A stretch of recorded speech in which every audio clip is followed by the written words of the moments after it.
본문 말씀입니다. 누가복음 22장 12절에서 22절. 저희가 나가 그 하시던 말씀대로 만나 유월절을 예비하니라. 때가 이르매 예수께서 사도들과 함께 앉으사 이르시되 내가 고난을 받기 전에 너희와 함께 이 유월절 먹기를 원하고 원하였노라. 내가 너에게 이르노니 이 유월절이 하나님 나라에서 이루기까지 다시 먹지 아니하리라 하시고, 이에 잔을 받으사 살해하시고 가라사대 이것을 갖다 너희끼리 나누라. 내가 너희에게 이르노니 내가 이제부터 하나님 나라가 임할 때까지 포도나무에서 난 것을 다시 마시지 아니하리라 하시고, 또 떡을 가져 살해하시고 떼어 저희에게 주시며 가라사대 이것은 너희를 위하여 주는 내 몸이라. 너희가 이를 행하여 나를 기념하라 하시고, 20절. 저녁 먹은 후에 잔도 이와 같이 하여 가라사대 이 잔은 내 피로 세우는 새 언약이니 곧 너희를 위하여 붓는 것이라. 그러나 보라, 나를 파는 자의 손이 나와 함께 상 위에 있도다. 인자는 이미 작정된 대로 가거니와 그를 파는 그 사람에게는 화가 있으리로다. 아멘. 성찬 예식. 오늘 이 본문 말씀 7절에서 11절에 무교절일이 이르렀다. 무교절일.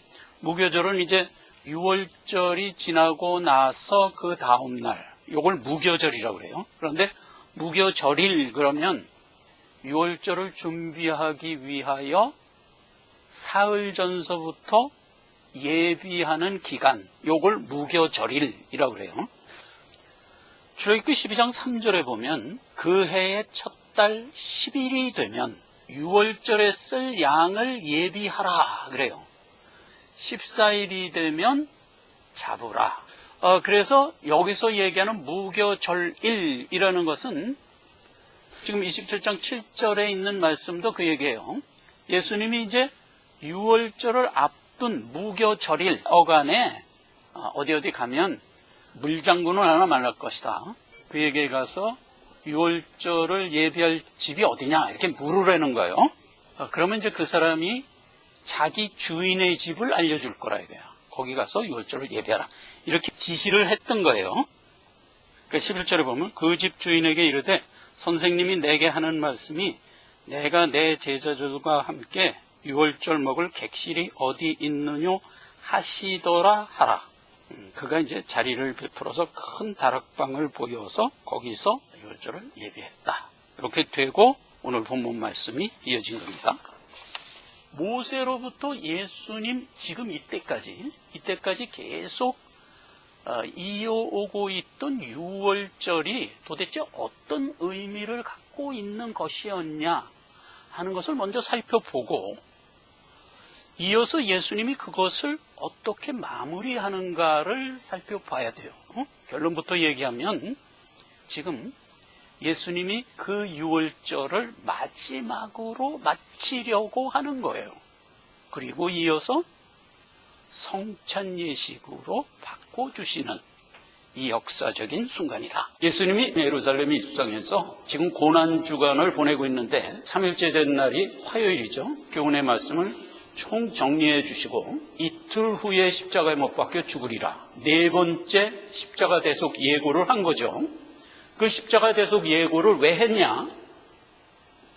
구원은 하나님의 절대 주권으로 너희에게 주신 은혜다. 요거 알려주려고.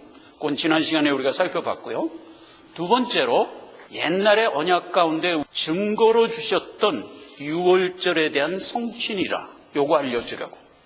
그래서 오늘 유월절에 대한 성취 부분으로 살펴보고자 하는 겁니다. 유월절은 예수님 오시기 전에 1500년 전에 한번 증언으로 보여줬습니다. 여러분, 증언이 뭐냐 하면 실제로 될 일을 거의 비슷하게 보여준 사건, 이걸 증언이라고 그래요.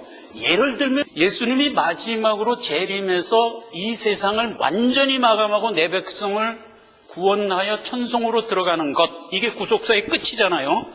그 구속사의 끝에 대한 실질적인 증언으로 우리에게 보여준 게 뭐죠? 노아의 홍수라고요. 그런 식으로 말하자면 된 거예요. 그러니까 예수 실제로 될 일을 우리의 역사 속에서 한 번씩 다 보여줬어요. 그걸 증거라고 그래요. 증거. 모형하고는 좀 틀려요. 이거는 실제로 죽는 거예요. 네, 그러니까 이거는 증거로 우리가 받는 거죠. 그렇듯이 유월절도 증거를 한번 남겼어요. 그게 언제냐? 홍해 사건이에요. 그때 돛된 애굽에 있는 이스라엘 백성들은 몽땅 이끌어서 홍해를 건너 적과 끓이 흐르는 가나안 땅으로 들이는 일을 실제로 했어요. 실제로 하면서 이스라엘 백성을 붙들고 있던 애굽을 완전히 멸절시켜버려요. 그 사건을 한번 역사 속에서 보여주죠. 그래서 그걸 증거라고 그러는데 그 완전히 멸망시킨 날, 그날이 뭐냐? 유월절이다 말이에요. 그게 이스라엘 달력으로 정월 14일이에요. 그래서 정월 14일 날 실제로 이스라엘 백성들을 애굽에서 완전히 끄집어내서 구원하고 애굽은 멸절시켜버리는 거예요. 그 일을 역사 속에서 실제로 해요. 그리고 그날을 유월절, 그래서 증거로 딱 세우고 된 일, 이게 유월절이에요. 유월절에 실제로 된 일을 성경을 통해서 우리가 확인해 봅시다. 출애굽기 12장이에요. 5절에 보면 어떻게 되어 있냐면은 너희는 1월 10일이 되면 양을 한 마리 예배해 놓고 14일이 되면 잡아라. 이렇게 된 거예요. 자, 그거 분명히 기억하세요. 10일 날 양을 미리 준비했다가 14일이 되면 잡아라. 이렇게 된 거예요. 그래서 7절, 그렇게 잡으면 피가 나오잖아요. 그 피를 너희가 머무는 집 좌우 문설주에 바르고, 그리고 그 잡은 양을 구워서 먹고 무교병도 더불어 먹고 쓴 나물과 함께 먹어라. 10절, 아침까지 남겨두지 말며 아침까지 남은 것은 불태우라. 11절, 너희는 그것을 이렇게 먹으라. 허리에 띠 띠고 발에 신 신고 손에 지팡이 잡고 급히 먹으라. 이렇게 명하고요. 그 다음에 12절, 이게 중요합니다. 내가 그 밤에 애굽 땅에 두루 다니며 사람과 짐승을 물어나고 애굽 나라 가운데 처음 난 것을 다 치고 애굽의 모든 신에게 벌을 내리리라. 그러나 13절, 내가 애굽 땅을 칠 때에 그 피가 너희에 거하는 집에 있어서 너희를 위하여 표적이 될지라. 내가 피를 볼 때 너희를 넘어가리니 재앙이 너희에게 내리지 아니하리라. 14절, 너희는 이날을 기념하여 여호와의 절기로 삼아 영원한 규례로 대대리 지키라. 15절, 너희는 7일 동안 무교병을 먹을지니 그 첫날에 누룩을 너희 집에서 지하라. 무릇 첫날부터 7일까지 유교병, 즉 누룩 있는 떡을 먹는 자는 내게서 끊쳐지리라. 이 얘기는 그렇게 복잡한 얘기가 아니에요. 10일 날 양을 미리 준비해. 그리고 사흘이 지나면 잡아. 피를 문설주에 발라. 그리고 그 양고기는 구워서 무교병과 쓴 나물과 함께 급히 먹어. 그럼 밤이 되잖아요. 밤이 되면 하나님의 재앙의 사신이 임하는 거예요. 사망의 기운이 그 온 애굽 땅을 덮칠 때 피를 바르고 그 안에서 양고기를 먹고 있는 너희 집은 그 사망의 사신이 넘어가고 애굽 땅은 모조리 진멸하는데 어떻게 진멸하느냐? 애굽에 있는 모든 첫 태생을 다 죽이는 거예요. 근데 사람과 짐승을 모두 다 죽이는 거예요. 그러면 성경에서 첫 태생을 죽인다는 얘기는 모두 죽인다는 뜻이에요. 왜냐하면 장자가 죽으면 대가 끊어지는 거잖아요. 그런 의미에서 첫 태생을 죽이면 다 죽인다는 의미예요. 애굽에 있는 모든 짐승의 첫 태생까지 다 죽여요. 그러니까 사람과 동물을 다 멸절했다 이 뜻이에요. 그것은 뭐에 대한 모형이죠? 나중에 예수님이 재림하여 세상을 멸절할 때의 모습이에요. 그걸 실제로 보여줘요. 실제로. 근데 그때 이스라엘 백성은 양의 피를 문설주에 바르고 집 안에 있으므로 그 사망의 기운이 그 집을 넘어가 버렸어요. 그래서 넘어갈 유자예요. 6월, 7월, 8월 하는 6월이 아니고 넘어간다 하는 6월이에요. 도봉동 근처에 가면 수율이라는 동네 기억하시죠? 수율이? 유자가 넘어갈 유자예요. 그래서 수유 그러면 물 건너 마을. 그래서 이제 도봉동에서 산자락에서 흐르는 이제 강 비슷한 내가 있었어요. 그 물을 건너 있는 동네, 그게 수유리예요. 그래서 유월절이에요. 영어로 패스오버. 그러면 이 유월절은 실제로 죽인 거예요. 실제로. 그런데 죽인 거를 아주 그때 완전히 멸절하는 게 아니라 표본적으로 멸절을 했지. 그래서 첫 태생을 죽이는 거로. 근데 그거는 실제로 어떤 의미다? 다 죽인다 하는 뜻은 실제로 그렇게 보여준 거예요. 그렇게 된 유월절을 해놓고 그리고 절기를 주는 겁니다. 이제부터 너희는 매년 1월 14일이 되면 유월절을 절기로서 지키라 이렇게 명하는 거예요. 그래서 이제 그때서부터 이스라엘 백성들은 매년 14일이 되면 정월 14일이 되면 유월절을 먹어요. 근데 어떻게 먹냐? 양고기, 무교병, 쓴 나물 이렇게 셋을 갖다 놓고 유월절을 먹는 것을 절기화해요. 그래서 그 절기를 이스라엘 백성들이 쭉 지키면서 예수님이 있는 이날까지 지키면서 온 거예요. 모세 때에 그걸 줬으니까 예수님은 모세 때로부터 1500년이 흐른 지금이니까 1500년 동안 그걸 계속 지키면서 예수의 때까지 온 거예요. 그리고 이제 유월절을 예수님도 지키려고 하는 거예요. 그림을 한번 일단 봅시다. 그림을 보면 기억에 탁 남아요. 맨 꼭대기 있는 게 뭔지 아세요? 우슬초를 이렇게 소울처럼 이렇게 만들어갖고 양의 피를 찍어서 문설주에 바르는 거예요. 그렇게 바르고 집안에서는 양고기 구워서 먹고 무교병 먹고 쓴나물 먹었어요. 자, 여러분 감은 오죠 지금? 예수님이 이 유월절을 실제로 성취하려고 하는 거예요 지금. 지금 1500년 동안 이어온 마지막 유월절을 예수님이 잡수시는 것으로 유월절 절기는 이제 예수님의 마지막이야. 이것으로 끝. 그리고 그때부터는 유월절 자체가 성취되는 거예요.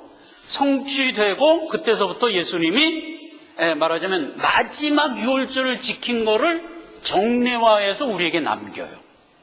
그게 성찬. 그래서 예수님이 마지막 유월절을 지킬 때 모습을 보면 이렇게 돼 있어요.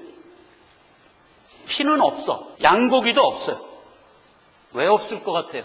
예수님 자체가 피고 예수님 자체가 양고기잖아요.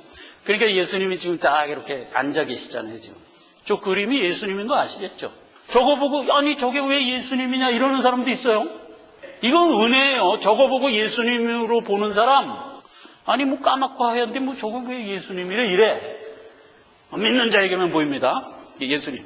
뭐 제가 이렇게 얘기한다고 또 이렇게 너무 신비스럽게 생각하지 마시고. 그 다음에 이제 떡과 포도주. 그 다음에 상위 위에 뭐가 하나 더 있다고 그랬죠? 오늘 본문 말씀에 나왔어요. 다시 봐요. 주보에 있죠? 21절.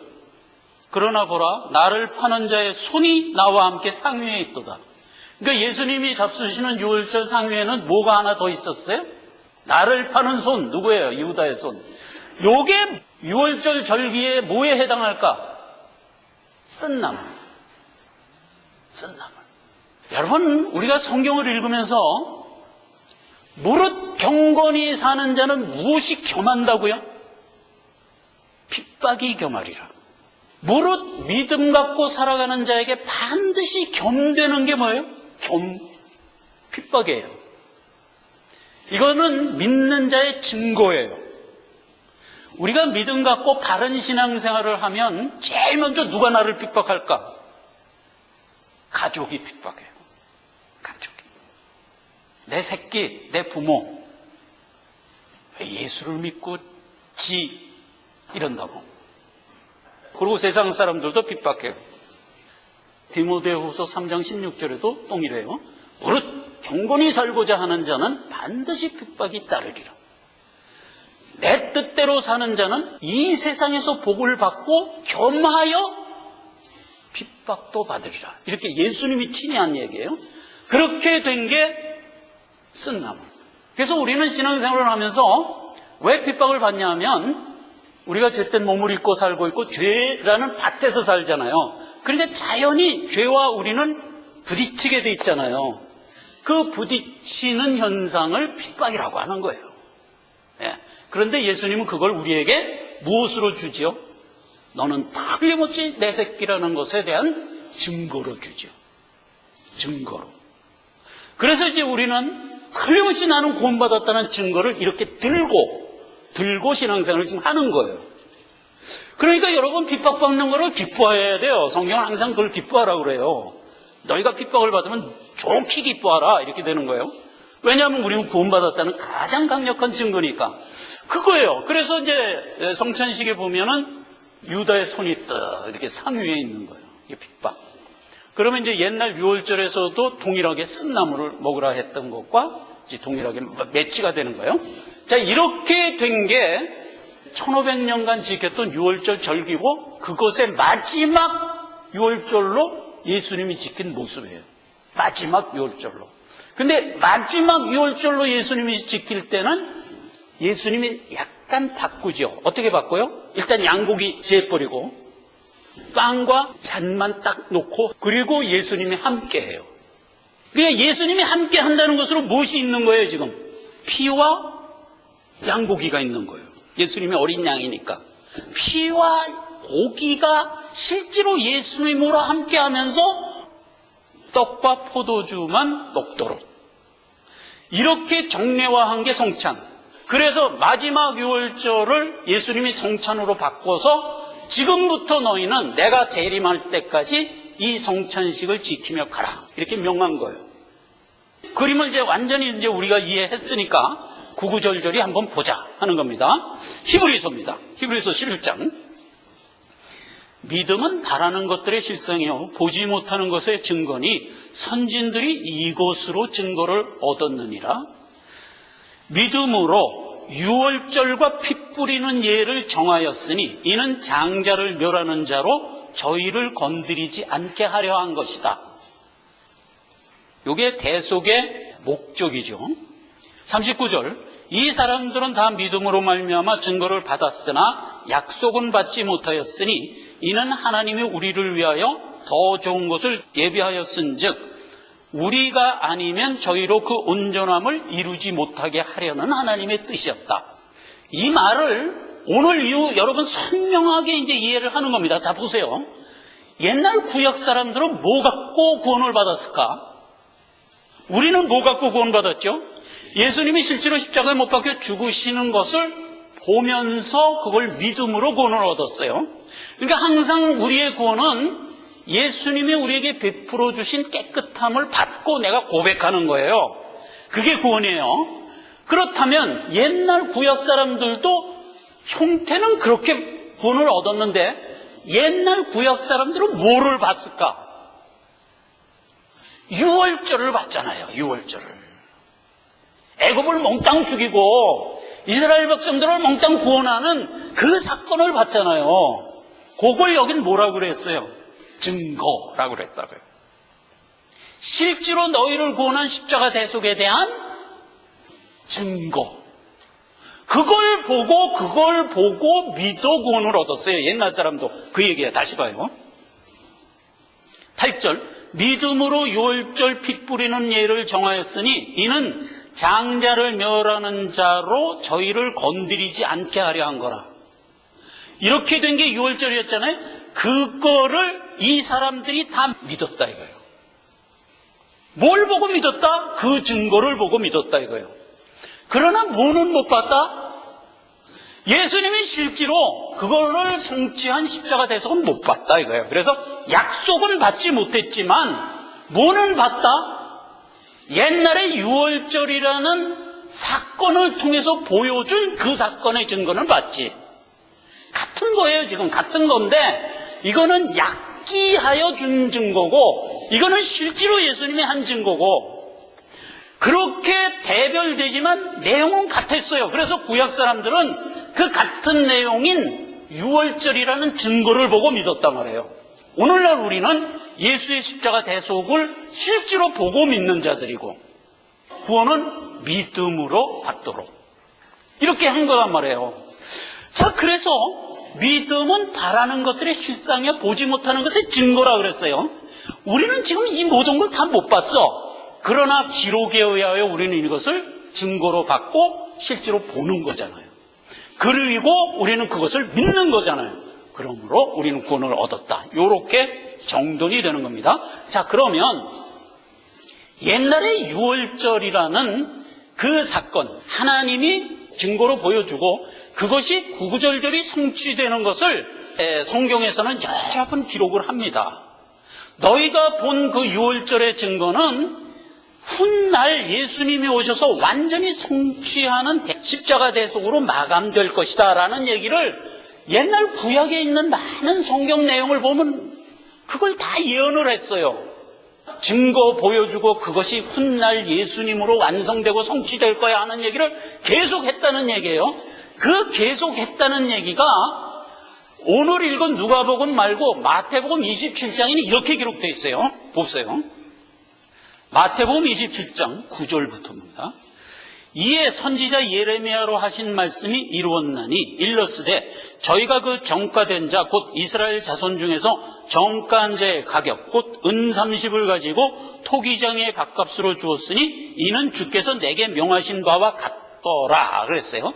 그래서 십자가 대속으로 예수가 은 30에 팔리는 것, 이게 이제 말하자면 예수가 피를 흘려 죽으시는 십자가 대속이잖아요. 그런데 그 십자가 대속은 하나님이 예비한 거고 그 하나님이 그걸 예비하고 이대로 될 거라고 어디에 기록했다고? 예레미야서에 기록했다고. 그래서 예레미야서에 기록된 대로 성취됐느니라 이렇게 마태 기자가 얘기한 거예요. 우리가 지난 시간에 살펴본 건 스가랴 선지자가 예언했던 거를 살펴봤죠. 자, 그런데 예레미야는 어떻게 예언을 했냐? 예레미야를 들어가 보자 이게. 32절. 여호와의 말씀이 숙부 살롬의 아들 하나멜을 시위대 뜰 안에서 내게로 와서 이르되 청하노니 너는 베냐민 땅 아나돗에 있는 나의 밭을 사라. 기업의 상속권이 네게 있고 물을 권리가 네게 있으니 너를 위하여 사라 하는지라 내가 이것을 여호와의 말씀인 줄 알았으므로. 무슨 명을 하면 이게 여호와의 뜻이구나 이렇게 안 되는 거예요. 9절. 내 숙부 아들 하나멜이 아나돗에 있는 밭을 사는데 은 17세계를 달아주되 너는 이 증서를 인봉하고 토기에 담아 보존하라. 16절.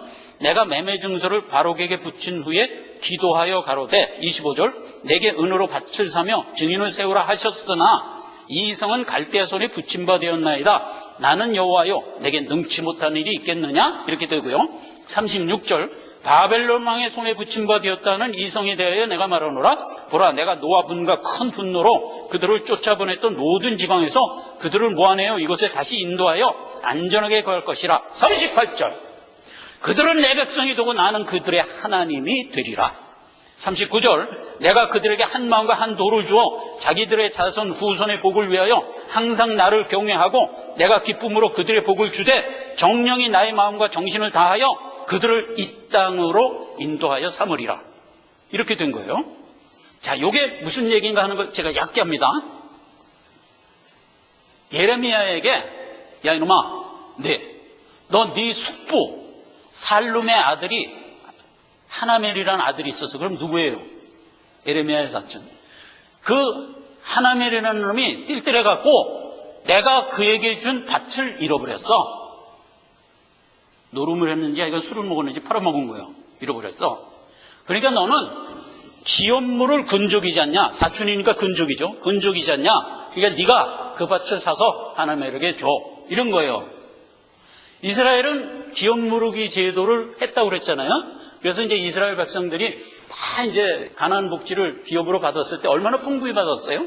한 가족당 한 성읍을 받았을 정도니까 충분히 받은 거예요. 근데 그거를 잘 관리하지 못하고 후뚜루마뚜루 해갖고 다 팔아먹은 사람도 있었던 모양이라 그랬을 때 하나님이 한 얘기예요. 그렇게 팔아먹었더라도 50년이 지나면 다 도로 돌려줘라 이렇게 된 거예요. 50년 전에 돌려줄 필요가 있을 때는 근족이 사서 돌려줘라 이런 제도를 만든 거예요. 기업무르기. 이 기업무르기의 참 기업무르기인이 누구죠? 누굴 것 같아요? 이게 예수님이잖아요. 예수님의 십자가 은혜를 설명하기 위해서 기업무르기 제도를 이스라엘 백성들에게 준 거잖아요. 우리가 하나님이 주신 영생 잃어버리고 죄인이 되어 널브러져 있으니까 그 그 우리의 영혼을 되찾아주기 위하여 오신 분이 누구예요? 예수님. 그러니까 예수님이 오셔서 우리의 기업을 물러서 우리로 구원을 얻게 한 거잖아요. 그 얘기예요. 그러니까 이제 예레미야한테 기업 물으기 위해서 네 사촌 하나멜의 땅, 잃었던 땅을 사서 하나멜에게 돌려줘라 이랬어요. 그랬더니 예레미야가 예 알았습니다. 그래갖고 이제 그걸 얼마에 샀어요? 여기 얼마? 은 17세겔. 근데 이 얘기를 기록한 마태복음 27장에는 뭐라고 돼 있어요? 은 30. 그러니까 이제 알겠지? 은 30의 가치가 얼마일까? 은 30 그러니까 두루뭉실이 해갖고 얼마인지 몰랐지? 근데 예레미야서에 들어와 보니까 확실하게 그 가치를 아는 거예요. 얼마? 17세겔. 그러면 1세겔이요 4데나리온이거든. 그러니까 장정 하루 품삯이란 말이에요. 한 데나리온이. 4데나리온이니까 400불 정도 돼요. 그러면 17세겔이면 6,800불 정도 되죠?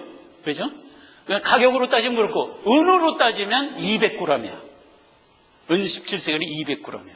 그러니까 은 30g은 아마 그 당시에 7g 정도 되는 은화가 있었던 모양이야.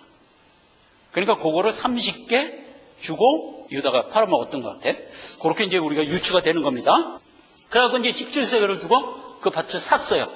그러면서 이제 예레미야가 하나님한테 묻습니다. 아, 하나님, 뭐 사니까 내가 사기는 샀는데 소용이 없는 짓을 하는 것 같은데요? 그랬단 말이에요. 왜? 그러니까 아니 내가 뭐 밭을 샀으면은 하나멜에게 줘야 되는데 지금 저 밭이 바벨론의 점령지가 돼 있잖아요. 그럼 뭐 산들 그 하나멜에게 줄 수 있습니까? 전부 바벨론 땅인데. 그러니까 소용없는 짓을 하는 것 같은데요? 이랬다는 얘기예요. 예레미야가. 그때 하나님은 거기 무슨 대답을 해요? 이놈아, 나는 하나님이야. 내겐 능치 못함이 있겠냐? 이렇게 대답했다는 얘기예요. 지금 뭐 포로로 돼 있든지 뭐든지 그거는 연재인 문제고 이놈아 내가 사려면 사. 이렇게 된 거예요. 그리고 이제 설명을 하는 겁니다. 하나님이 설명을 어떻게 하냐? 36절에 바벨론 왕의 손에 붙임 바 되었다 하는 이 성에 대하여 내가 말하노라. 지금 네가 사기는 샀는데 바벨론 땅이 돼서 어떻게 합니까 하고 걱정하는 그 땅에 대해서 내가 말하노라. 보라, 내가 노와 분과 큰 분노로 그들을 쫓아보냈던 모든 지방에서 그들을 다시 모아 이곳으로 다시 인도하여 드릴 것이라. 이렇게 얘기를 해요. 근데 실제로 이건 역사 속에서 한번 하지요. 예수님이 실제로 합니다. 하나님이. 그래서 이제 바벨론을 멸망시키고 거기에 포로되었던 백성들을 몽땅 귀환시켜서 가나안 땅으로 다시 돌려보내는 일을 역사 속에서 한번 하지요.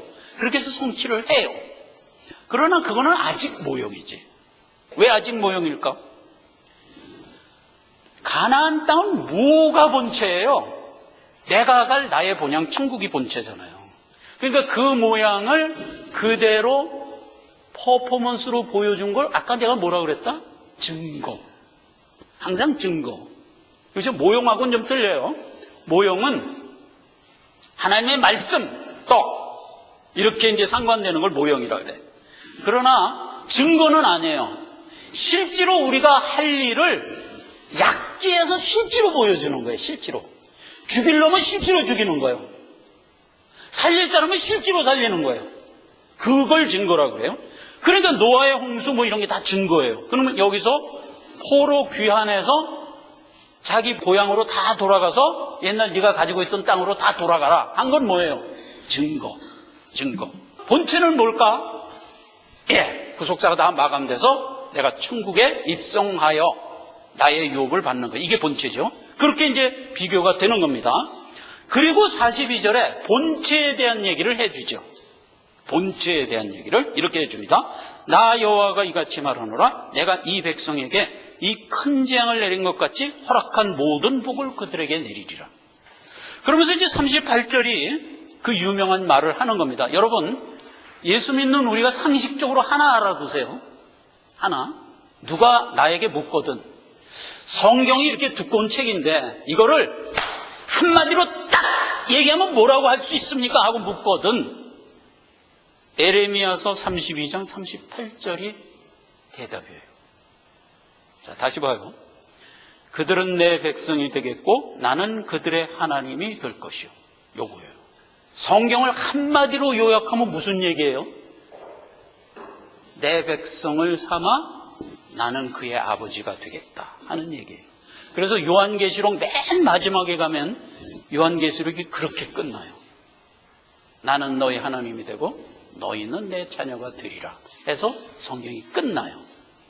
그 얘기를 예레미야 선지자가 예언하는 그 예언에 담아주잖아요. 그래서 이게 본체예요. 우리는 하나님의 자녀가 돼서 하나님의 나라에 들어가 그 나라를 상속할 후사예요. 그걸 위하여 우리가 오늘 이렇게 신앙생활을 하는 거예요. 그렇게 된 얘기란 말이에요. 자, 그러면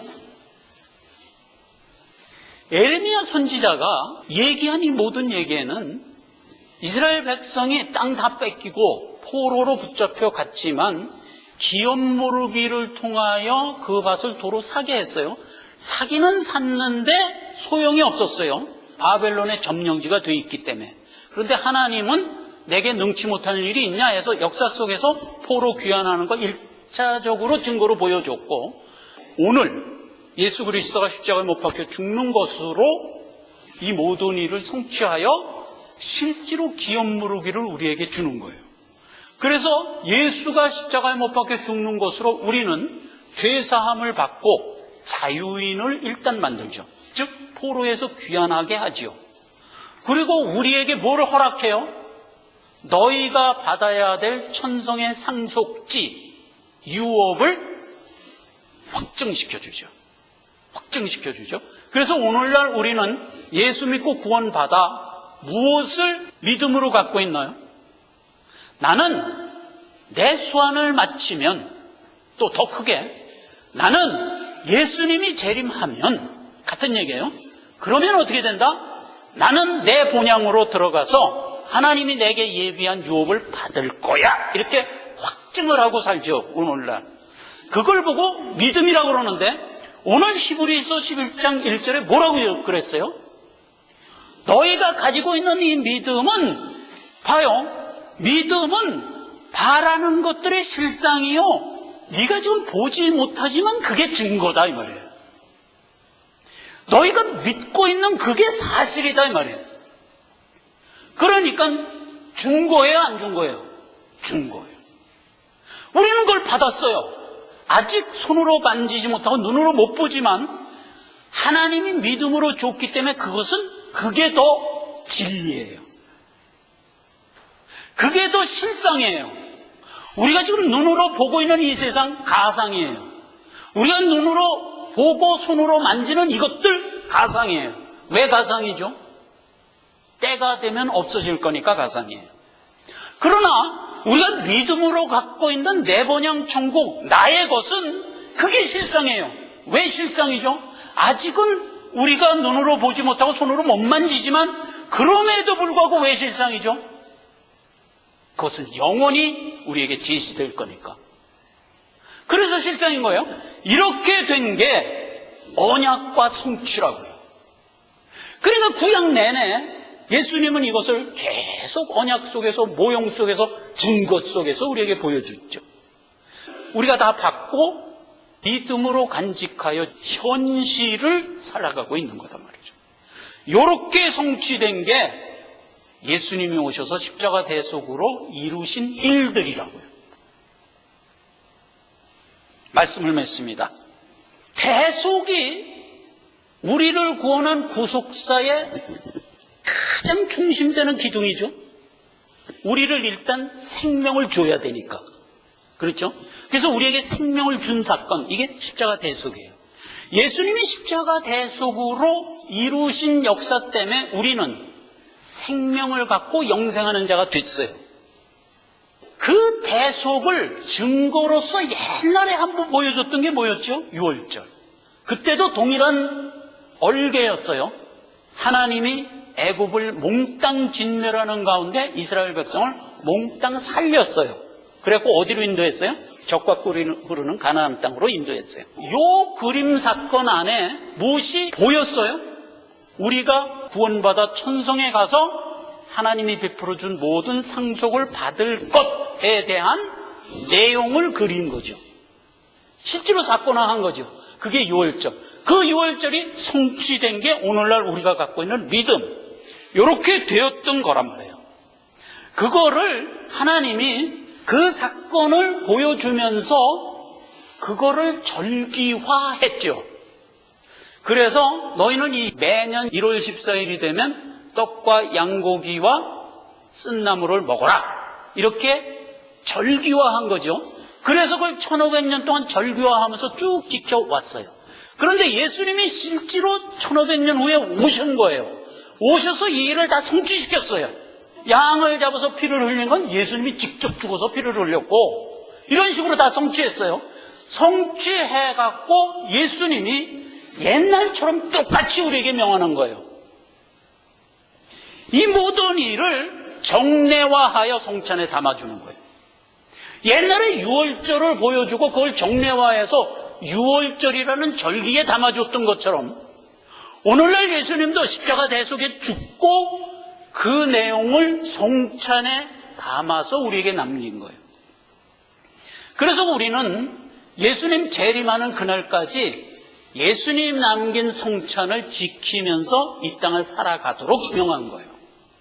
오늘 본문 말씀 다시 봅시다. 18절, 내가 너희에게 이르노니 내가 이제부터 하나님 나라에 임할 때까지 포도나무에서 난 것을 다시 마시지 아니하리라. 19절, 또 떡을 가져 살해하시고 떼어 저희에게 주시며 가라사대 이것은 너희를 위하여 주는 내 몸이라 너희가 이를 행하여 나를 기념하라. 20절, 저녁 모군의 잔도 이와 같이 하여 가라사대 이 잔은 내 피로 세우는 새 언약이니 곧 너희를 위하여 붓는 것이라. 그래서 예수님이 십자가 대속에서 우리를 위하여 하신 일, 자기 몸 찢어 죽고 피 흘려 우리의 죄값을 치르신 일, 이것을 어디다 담아줘요? 떡과 포도주에다 담아줬단 말이에요. 그래서 그걸 행하면서 예수님이 너희를 위하여 한 십자가 대속을 리뷰하며 살아라. 이렇게 명한 게 성찬이에요. 성찬에 대해서 고린도전서에 사도 바울이 성찬을 지키는 자세에 대해서 이렇게 얘기를 했어요. 23절입니다.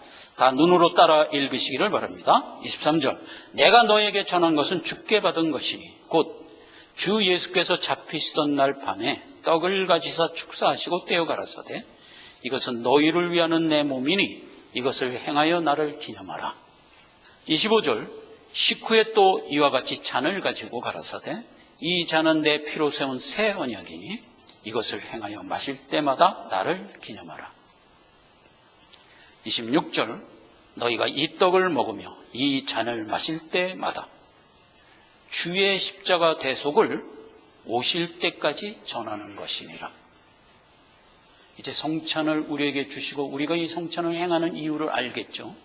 우리의 믿음을 더욱 선명하게 확증하면서 성찬을 대하라 이거예요.